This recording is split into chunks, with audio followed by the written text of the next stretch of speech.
Hi, this is Paul Slack, this Good News Broadcast. I'm speaking to Dr. Bruce Stambler. Hi, Doctor. How are you? Good morning. Good morning to you, and we're speaking to Bud Unger. Hi, Bud. How are you? I'm very well, thank you. How are you? Okay, good. The doctor's with Case Western University, and you're a cardiologist? That's correct. Cleveland, Ohio, and we're going to talk about, and Bud, are you a patient of the doctor's? I am. Okay, how is the doctor? He's a good guy? I think he's the world's best doc. Oh, is that right? Why? Well, how's he helping you? What's he doing with you? That's an interesting question. He has put me on a new form of medication that has really developed a treatment plan to better manage my atrial fibrillation. And I'm a lot less anxious about going to the hospital. I have been hospitalized on various occasions, but since Dr. Stambler has designed this new treatment plan for me, I haven't had a hospital or a trip to the hospital within the past year. Oh, okay. All right. Thank you, Doctor, for helping Bud here. Sure. What is atrial fibrillation? Well, atrial fibrillation, sometimes called AFib, is an electrical disorder of the heart. It involves the top chamber of the heart called the atria, whereby the electrical impulse in the top chamber is going at 300 to 600 beats per minute, very rapid. Okay, and it's doing that that's irregular, right? It's fast and irregular, correct. Okay, and in essence, normally the rate should be? Oh, anywhere from 50, 60 to 100 and 120 beats per minute is the normal heartbeat in both the top and bottom chamber. In the case of atrial fibrillation, the heart rate in the top chamber, the atrium, are extremely rapid, 300 to 600 times per minute. Well, that's because Bud has a loving heart. He just wants to, get out there and make it work more. Absolutely. How does that happen? How does that happen for somebody? Well, we don't exactly understand for sure the mechanism what causes atrial fibrillation. We do know that there are a number of risk factors, associated conditions, the most important of which, unfortunately, is aging. As we get older, atrial fibrillation becomes much more common. About half the patients in the United States with atrial fibrillation are over age 65. Okay. And the concern is? Well, when the heart goes into atrial fibrillation, and again, that means that the heartbeat is very fast and irregular, the heart cannot pump blood effectively.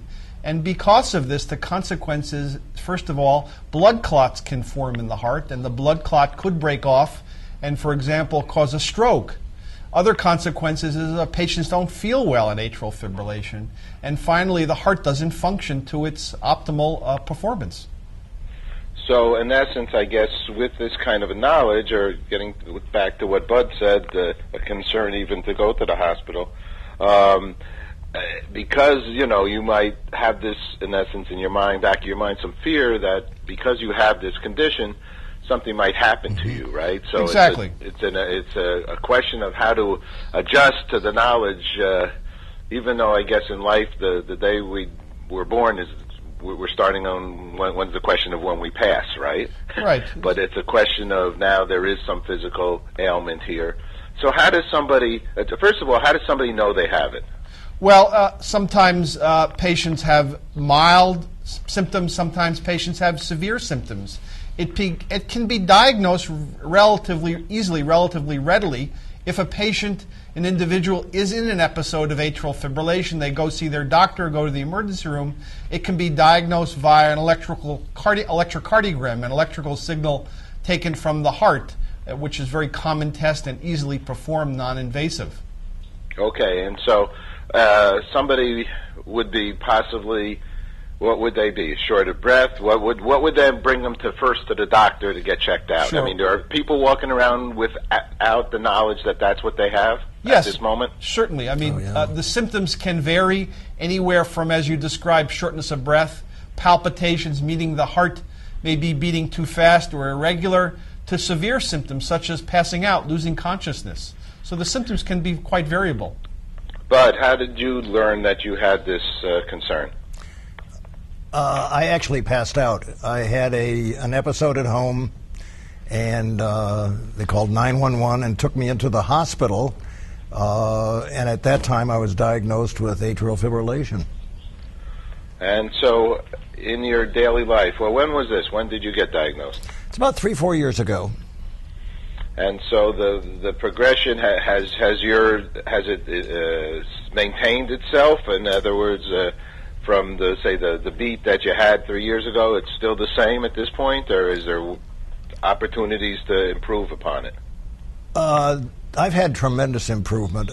In my case, I was fortunate that Dr. Stambler put me on a new medical course of action, and it's a treatment plan that he has devised and that has worked for me. And my life now is perfectly normal. I'm asymptomatic. I don't have any problems, whatever. But you can. I did have one case where I went back into AFib since I've been on this treatment plan, but I converted by myself. I mean, I did not have to be hospitalized. And I think that the plan that the doctor has put me on has made me so much less anxious about going to the hospital. It's not a pleasant experience.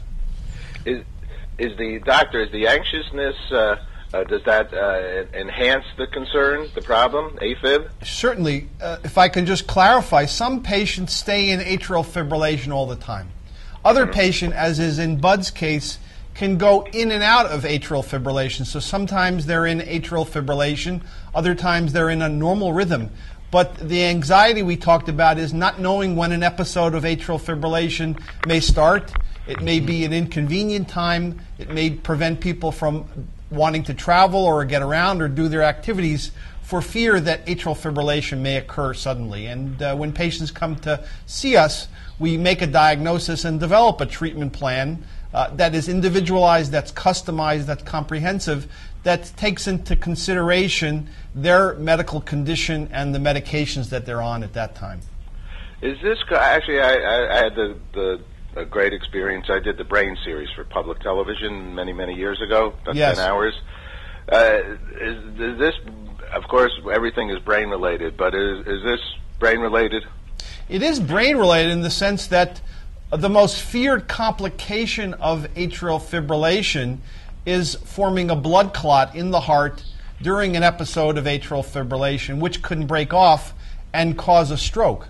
So that, in the sense, is the feared complication, and we always consider of vital importance is protecting the brain in patients with atrial fibrillation.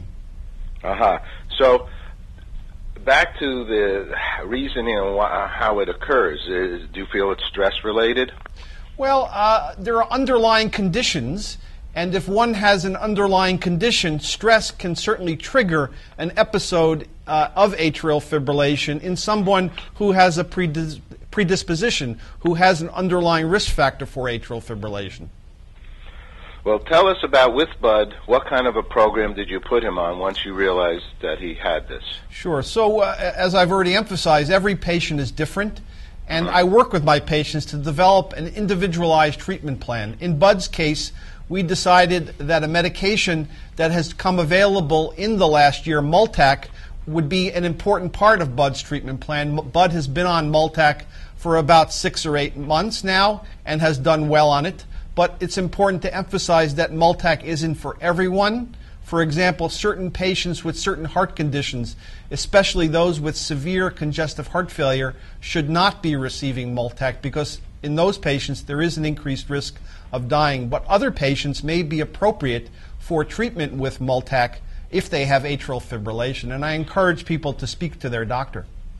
And so what would something like that do? What would that Multac, what does it do? Well, it's indicated in patients with a history of atrial fibrillation with additional risk factors to prevent the need to be hospitalized. It's a medication that is designed and indicated for controlling the heart rhythm in patients with atrial fibrillation. We know that patients with atrial fibrillation are very likely to need to go to the hospital, and it's been demonstrated that this medication, Multac, reduces the need to go to the hospital. Well, what do they do when they get to the hospital? Why do they need to go to the hospital? Well, they may be very symptomatic during an episode of atrial fibrillation, the kind of symptoms that in Bud's case caused him to pass out, which can be a serious consequence of atrial fibrillation. Other patients may have chest pain, shortness of breath, and go to their emergency room or go to their doctor and get evaluated, and we discover on an electrocardiogram that in fact they're in atrial fibrillation. So in other words, this makes the heart steadier. It does not beat as fast. Is that what happens? Correct. It doesn't beat as fast, and it controls the rhythm. It prevents the episodes of atrial fibrillation. And so if you have that, let's say, this condition, wouldn't you sort of like take that for, in essence, your life?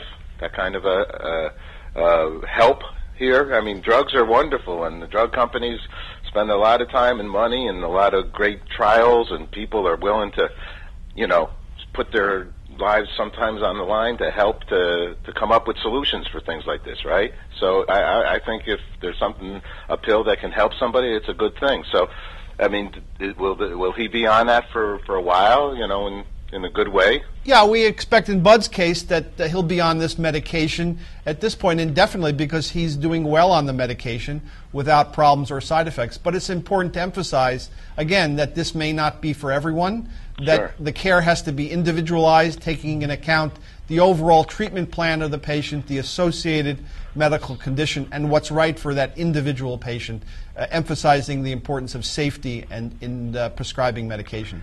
And how did it occur? Like Bud said, it was like 6 years ago or something.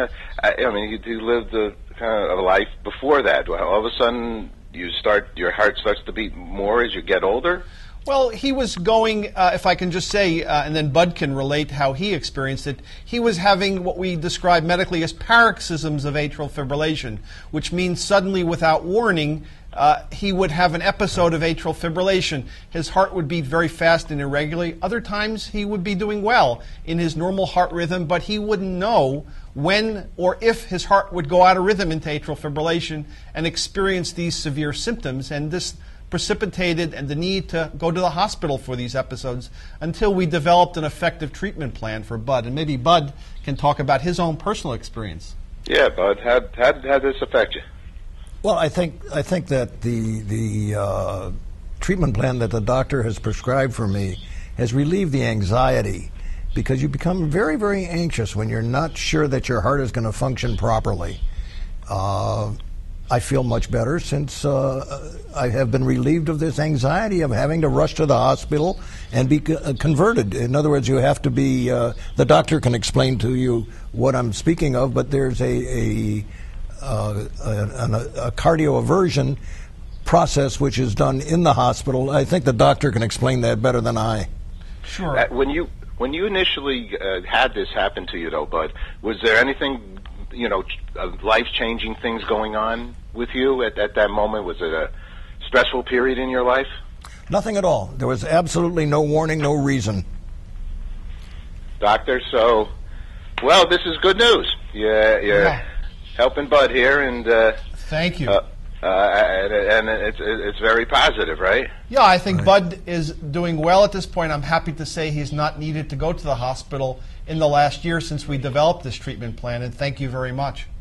Perfect. Okay, guys, thank you, and thank you, Bud, for coming out and having the world hear about your condition, because that'll help more people do better. So thank you both very much for sharing good news with us. Thank you. Thank you, Paul. Take care. Bye-bye.